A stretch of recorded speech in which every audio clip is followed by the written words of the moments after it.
Good morning, Sean here, Mountains Garage. It's a beautiful Sunday morning. The last few days have been 90 degrees and that sick, humid air that I don't like. But yesterday afternoon, the cool air blew in.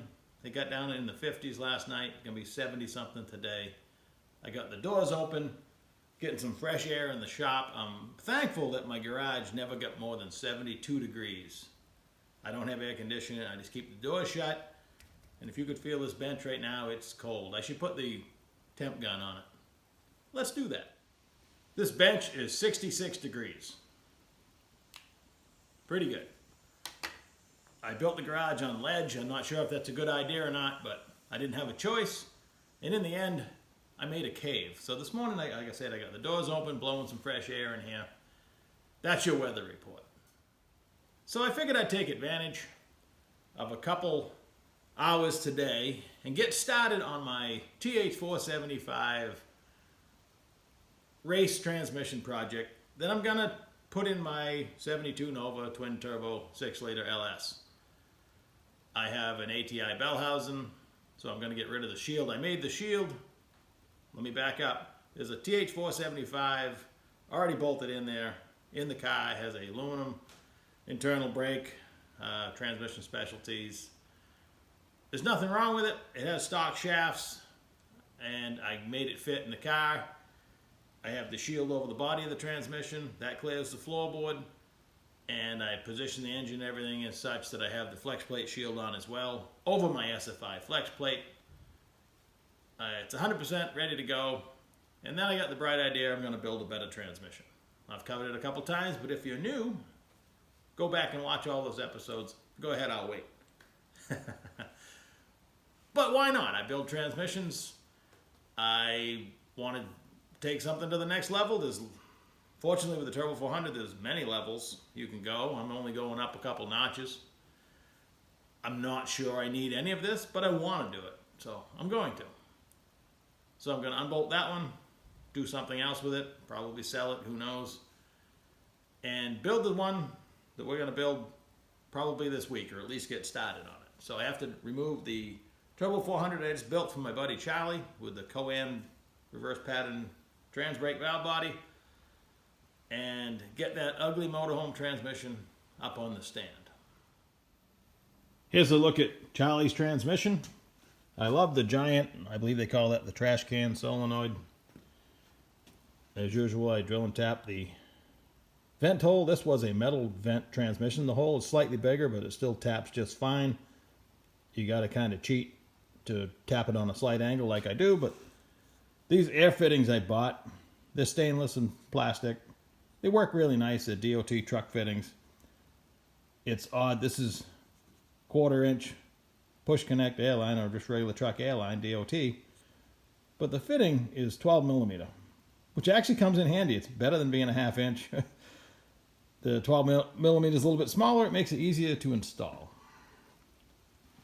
So yeah, typical build. This was the 68 SS396 Chevelle transmission. A beautiful core. It made a beautiful transmission. This is my lifting sling. It's actually an axle tie down. And I grab it with the engine crane.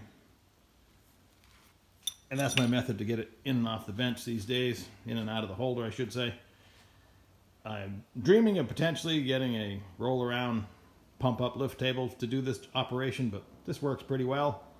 And I'll lower it down onto a Harbor Freight furniture dolly, and I'll be able to roll it right out in the driveway. Where I have my forklift, I can put it on, the pallet stacker, or we'll just lift it by hand. But either way, it at least rolls it out into the driveway.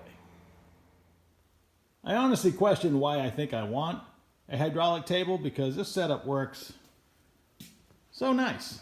I mean, this thing's a monster. Converter and all, it balanced perfect. You get it in the right spot and it just falls right in the hole. So, the only flaw using this bench, which if I'm going to do any thrashing, this is my favorite bench because it's so heavy and rugged, is that rubber mat probably weighs more than a Turbo 400. It's heavy. But I just slide it under the bench so I can wheel stuff around, and then I just pull it back out. No big deal. The thrashing Usually involves getting the rear extension housing and parking brake off. Like I mentioned, I'm going to take the bolt out of the center on the shaft and the 6 nuts and or bolts that hold the extension housing on, and I'm going to basically beat it right off the back of the transmission. Sometimes they fall off, sometimes they're a little sticky. So my plan, at the minimum, I want the lower gear set out of this, which is straight cut. It's not necessary, but I have it and I want to use it. That's my logic. You don't necessarily need to have one. There's no proof they're any stronger than the angular cut lower gear unit. But GM made them for a reason, and I don't know what that reason is. They only put them in heavy duty stuff, so why not use it? I have it. A lot of people debate this online. That's why I usually preface it by saying I'm doing this because I want to. Not telling you you have to. Not telling you you need it. If this is an 8-bolt case, now I used to almost think they all were.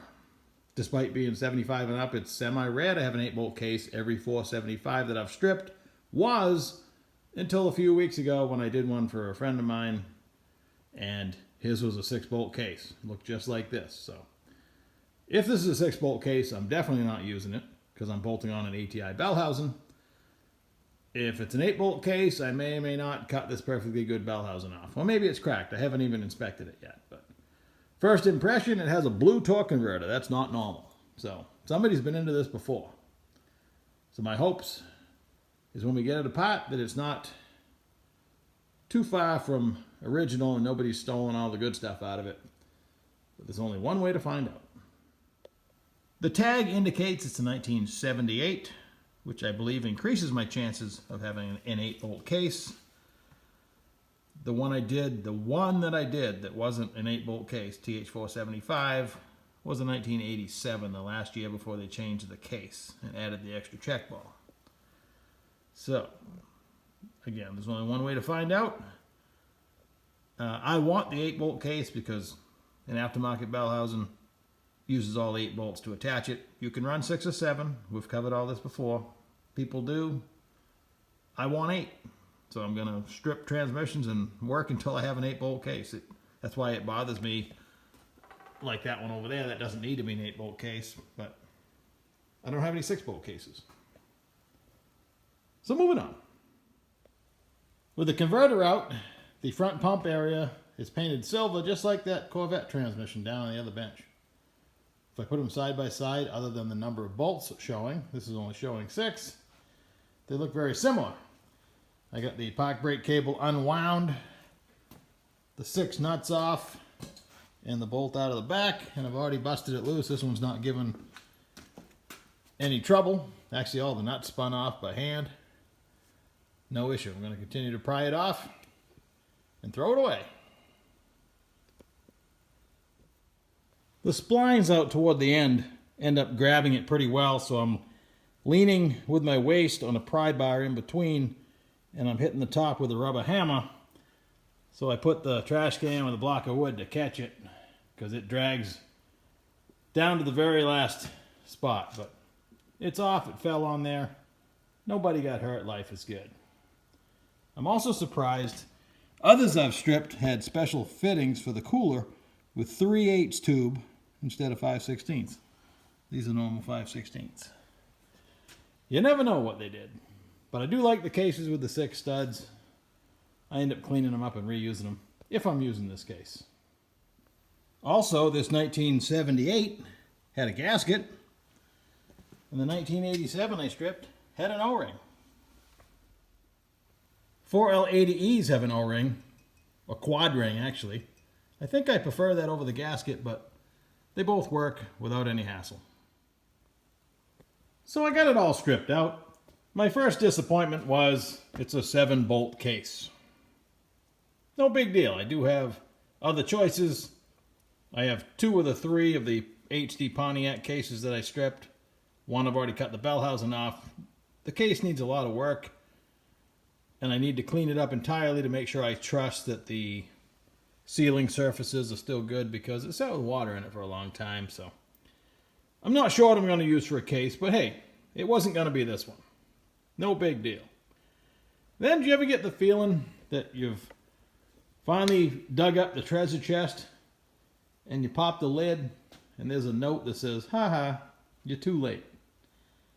My initial impression, because obviously somebody had been into this transmission before, that somebody took all the good stuff out. Because I have 5 clutch drums, the regular squeaky sprag. If your sprag squeaks when you spin it on the back of the direct drum, you got the one with the ramps and the rollers. Not one you can upgrade to a 34 element. It's not unexpected to see the steel pistons, but again, they're both 5 clutch units. The planetaries were angular cut, so there was no straight cut lower unit in this transmission. And I'm thinking, well, somebody stole all the good stuff out. But I wasn't completely satisfied with that answer either. So I did a little more research. The tag says 78 for 1978.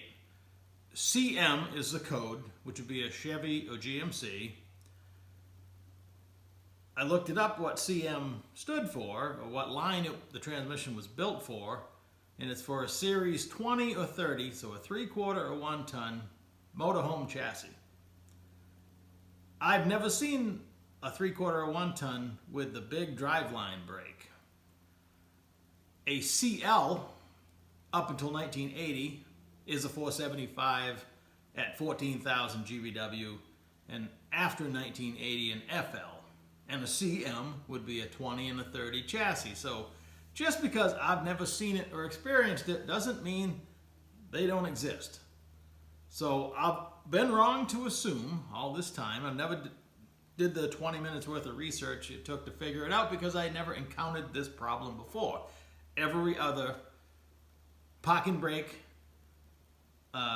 transmission that I've stripped has been a 475. I was wrong. Clearly, a CM on the tag will not get you the good stuff. You've got a absolutely ho-hum normal Turbo 400, which is still a great transmission, but in this case, I wanted the straight cut planetaries for my race transmission. So, I'm not going to get it out of this unit. If you're shopping for a 475, the clue is definitely one in the tag. Has to end in L, either CL or FL. And if you actually can see the motorhome, this much I do know, a 20 or 30 series truck would have either 8-lug 16.5 in the 70s or 16-inch wheels in the 80s, and a 14,000 GVW chassis, which has to have the parking brake because there's no parking brake on the four-wheel disc brakes. It has 19.5 wheels, 10 lug on the back. They use the same wheel in the front, but there's only 5 lugs. So if you don't have 19.5 wheels, you don't have a 475. That's my new assumption. But again, the only way to really tell is the tag. So what do I do now? I could live without the straight cut gears, or I could go to the shed and all the way in the back, which I'm going to have to dig for it. I have one more, and I'm not going to call it a 475. I have another rear drum mounted park and brake Turbo 400 or 475. So I'll dig it out, read the tag. That one I know came from a motorhome with 19.5 wheels, so I'm pretty sure it's what it is. And the other ones, I believe I've known the history. The one that's in the Nova right now, definitely I've seen the motorhome. I have the engine out of it too. It had 19.5 wheels, so that's the clue. 14,000 GVW with a Series 20 or 30, the CM transmission like this one, is 10,000 GVW. So, live and learn. That's what it's all about. If you don't learn something every day, what's the sense to get out of bed? So, we're going to continue on. I really haven't gained a thing today other than a lot of parts on my bench. I'll make a good transmission out of this for somebody else or for me. Who knows? But this one does not contain anything I'm putting in my race transmission. So, moving on. Like, share, subscribe. We'll do something else.